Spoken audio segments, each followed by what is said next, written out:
तो आज हम लोग देखने वाले हैं साइटोप्लाज्म। क्या देखने वाले हैं? साइटोप्लाज्म देखने वाले हैं। तो साइटोप्लाज्म क्या होते हैं?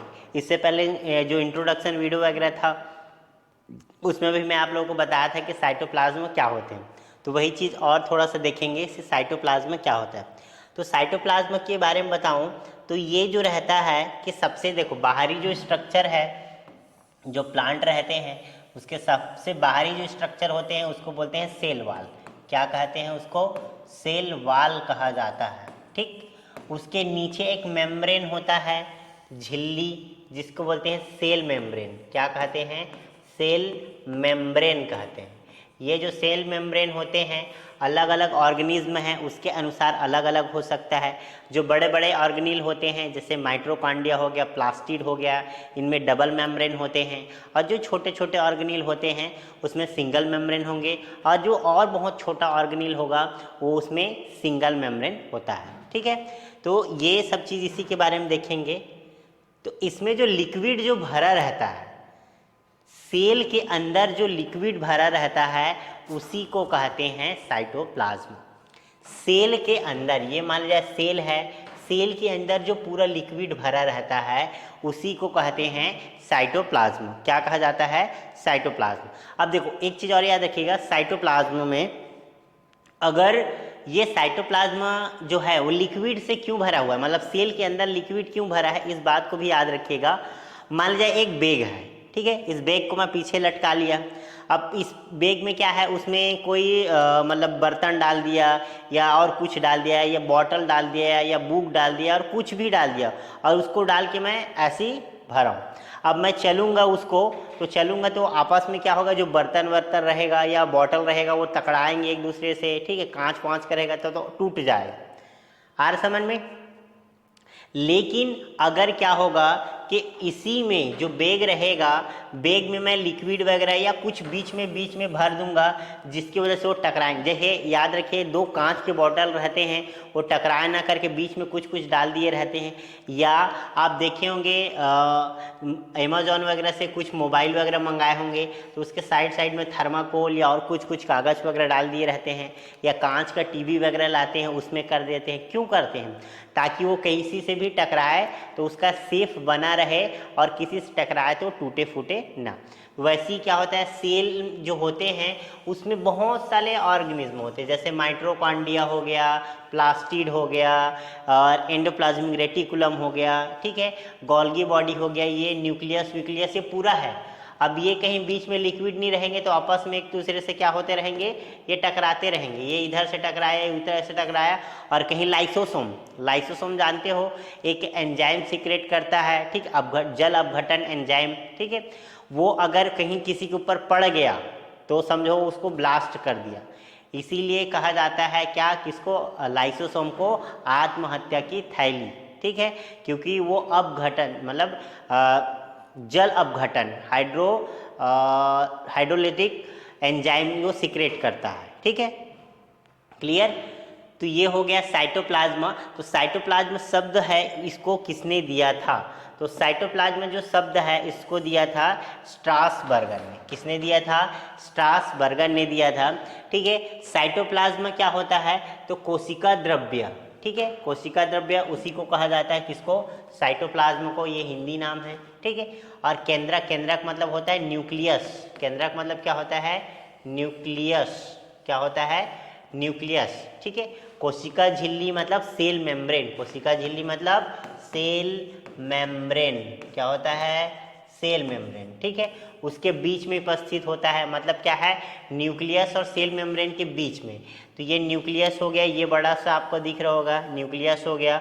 और ये जो सेल मेम्ब्रेन है ये चारों तरफ से आपको दिख रहा है, ये क्या है? सेल मेम्ब्रेन है। तो इसके अंदर जो लिक्विड लिक्विड लिक्विड लिक्विड भरा रहता है उसी को बोलते हैं साइटोप्लाज्म। क्या कहते हैं? साइटोप्लाज्म। साइटोप्लाज्म जो होते हैं उसको दो भागों में हम लोग बांट सकते हैं। एक तो होता है साइटोसोल और एक होता है कोशिका अंग, जिसको बोलते हैं कोशिका अंग को सेल ऑर्गेनील।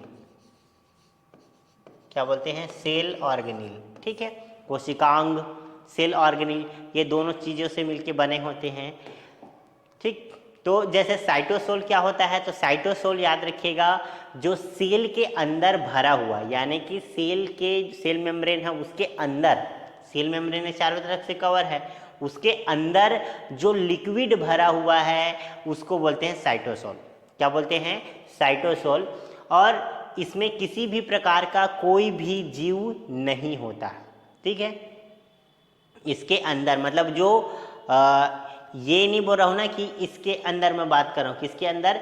ये जो लिक्विड है उसके अंदर, लिक्विड में भले ही है, इसके चारों तरफ जो सेल मेम्ब्रेन है इसके में भले ही ऑर्गेनिज्म है, उस लिक्विड के अंदर नहीं है, ठीक है, क्लियर। और इसको अलग अलग के नाम से भी जाना जाता है, मैट्रिक्स भी कहते हैं इसको, साइटोसोल को। इसमें किसी प्रकार का कोशिका अंग नहीं होते हैं, लेकिन साइटोप्लाज्म के चारों तरफ जो आप देख रहे हो जो लिक्विड है उसमें रहता है, ठीक। नहीं समझ में आया? तो बस इतना याद रखिएगा, लिक्विड जो होता है ये सेल मेम्ब्रेन है, ठीक है। सेल मेम्ब्रेन के में जो लिक्विड भरा है वो साइटोसोल है, लिक्विड भरा है वो क्या है? साइटोसोल है। और इसके अंदर जो है ये कुछ कुछ ऑर्गेनिल है, इसमें जीव होते हैं, ठीक। तो सेल ऑर्गेनिल किसको बोलते हैं? जो प्लाज्म होते हैं, साइटोप्लाज्म में जो मेटाबॉलिक एक्टिविटीज़ करते हैं और जो जीवित संरचनाएं होते हैं उन्हीं को कहा जाता है क्या? उनको कहा जाता है सेल ऑर्गेनिल या कोशिका अंग। जैसे कि राइबोसोम हो गया और माइटोकॉन्ड्रिया हो गया, लाइसोसोम हो गया, ठीक है, गोल्गी बॉडी हो गया, एंडोप्लाज्मिक रेटिकुलम हो गया, न्यूक्लियस हो गया, सेंट्रीसोम हो गया, ये सब सेल ऑर्गेनिल के अंतर्गत आती हैं, ठीक है। तो ये सेल मेम्ब्रेन के अंदर ही रहते हैं। कहाँ रहते हैं? सेल मेम्ब्रेन के अंदर रहते हैं, क्लियर। उसके बाद हम लोग देखते हैं कि सेल ऑर्गेनिल, जो सेल ऑर्गेनिल होते हैं उसमें ये सब सेल मेम्ब्रेन लगे होते हैं। तो किसमें कैसा कैसा सेल मेम्ब्रेन होता है? तो आपको एग्जांपल बताया था, जैसे कि अगर 5 रुपये का मैं आलू लिया और एक पॉलीथीन में डाल देते हैं, फिर मैं क्या किया, एक ही पन्नी में 10 रुपये का आलू लिया, 15 रुपये का प्याज लिया, लहसुन लिया, फिर मिर्च विर्च और सब डाल दिया। तो अब एक पन्नी रखेंगे तो क्या हो जाएगा? फट जाएगा। तो क्या करते हैं, एक और पन्नी मतलब डबल पन्नी उसमें डाल देते हैं। तो वही चीज़ है कि जो ऑर्गेनिल में बड़े बड़े होते हैं, जैसे कि क्या हो गया, nucleus, chloroplast, mitochondria, endoplasmic reticulum, Golgi body, ये बड़े बड़े ऑर्गेनिल है जो बड़े काम करते हैं। तो उसमें होता है डबल मेम्ब्रेन। क्या होता है? Double membrane. और सिंगल मेम्ब्रेन किस में होता है? तो उनसे थोड़ा छोटा रहेगा, जैसे ओक्यूल्स हो गया, लाइसोसोम हो गया, रक्सीसोम हो गया, पेरियोसोम हो गया।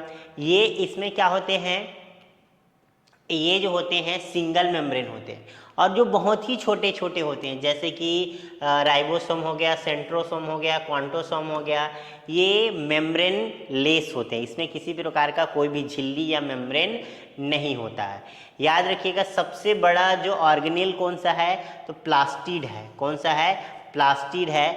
और दूसरा कौन सा है? दूसरा है माइटोकॉन्ड्रिया। दूसरा कौन सा है? माइटोकॉन्ड्रिया। और सबसे छोटे ऑर्गेनिल में यानी सबसे छोटे कोशिका अंग कौन सा है? तो वो है राइबोसोम। कौन सा है? राइबोसोम है। और राइबोसोम को प्रोटीन की फैक्ट्री कहा जाता है, क्योंकि प्रोटीन बनाने का काम करते हैं। माइटोकॉन्ड्रिया को क्या कहा जाता है? तो माइटोकॉन्ड्रिया को याद रखिए कि इसको बोलते हैं कोशिका का पावर हाउस, ठीक है। और यहाँ पे आपको दिख रहा होगा कौन सा? ये गोल्गी बॉडी। तो गोल्गी बॉडी क्या करता है? परिवहन करने का काम करता है, एक जगह से दूसरी जगह न्यूट्रिएंट वगैरह या जो एनर्जी वगैरह रहता है उसको लेके जाने का काम करता है, ठीक है। तो ये मिडिल मैन का काम करता है। और बड़े बड़े जो मॉलिक्यूल्स होते हैं उनको रोकने का काम करते हैं, इसीलिए इसको ट्रैफिक भी कहा जाता है, ट्रैफिक पुलिस भी कहा जाता है, ठीक, क्लियर। और इंडो मेम्ब्रेन सिस्टम क्या होता है? इंडो मेम्ब्रेन सिस्टम मतलब जो एक दूसरे से ऐसे मेम्ब्रेन जो एक दूसरे से या ऐसी झिल्लियाँ जो एक दूसरे से जुड़े होते हैं उनको कहते हैं इंडो मेम्ब्रेन सिस्टम। इसके अंतर्गत जनरली क्या आता है? इसके अंतर्गत आते हैं endoplasmic reticulum, Golgi body, lysosome, ओक्यूल्स। ये क्या होते हैं? एक दूसरे से जुड़े हुए रहते हैं। ये क्या होते हैं? एक दूसरे से जुड़े हुए रहते हैं, इसीलिए इसको क्या बोलते हैं? इंडो मेम्ब्रेन सिस्टम कहा जाता है। एक दूसरे से जुड़े होने की वजह से इनको इंडो मेम्ब्रेन सिस्टम कहते हैं। ठीक है, तो ये था आज का थोड़ा सा वीडियो लेक्चर, बाकी जो है नेक्स्ट वीडियो में पढ़ेंगे। Thank you so much.